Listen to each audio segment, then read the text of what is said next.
Here's the custom dog collar that I'll be sewing and demonstrating how to sew on my CowBoy harness stitcher.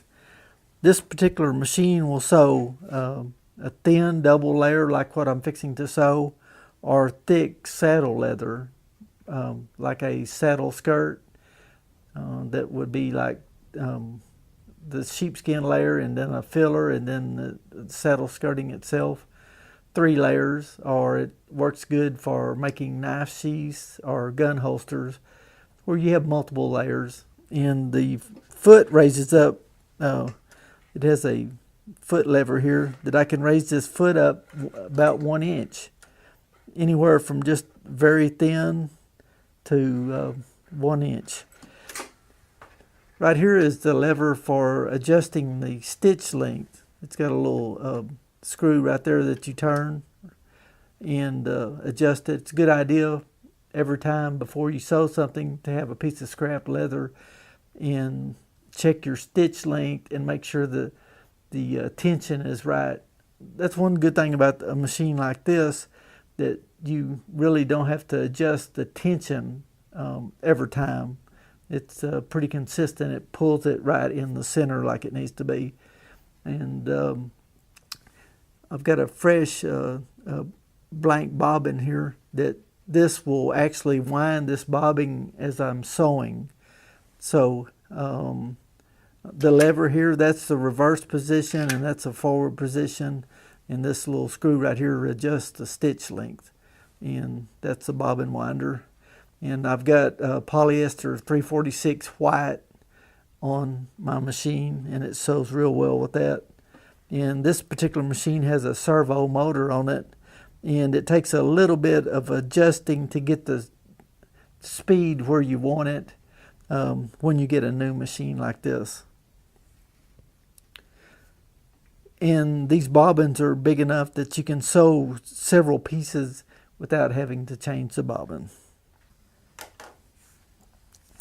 I'll start at the back here, and I'll set this in like that, and then bring my needle down where I want to start, like put the tip of the needle right there, and then I like to hold the bottom and the top thread as I start, so it starts off right and pulls the thread down. So I just give it a little start like that. I'm sewing without a guide. I have a guide that I can drop down here and put to the edge, which is pretty handy sometimes. But I've been sewing so long without a guide that I don't really need one myself.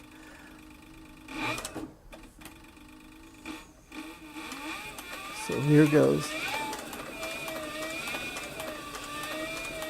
I like this servo motor because you can just really slow it down and concentrate on sewing right in the groove.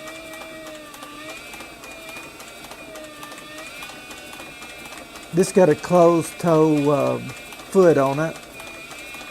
Usually when I get close to the end right here, I'll really slow down and make sure that I get the point of the needle right in, like the very end there where it looks real good. So I've got room for one more stitch here.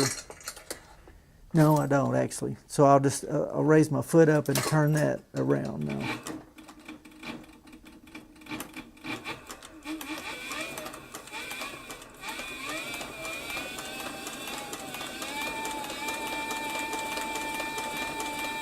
As you can see, this machine has plenty of power, and it'll really travel if you want to go ahead and floorboard it. And my bobbin just popped, it snapped open. It's wound a complete bobbin while I've been sewing around this dog collar right here.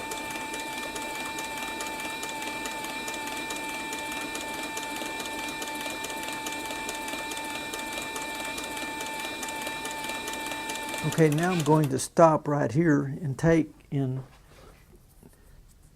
see, I can pull that stitch up and there's a loop there. What I want to do is like pull that loop like right in the center of the leather, and that holds that so it won't unravel.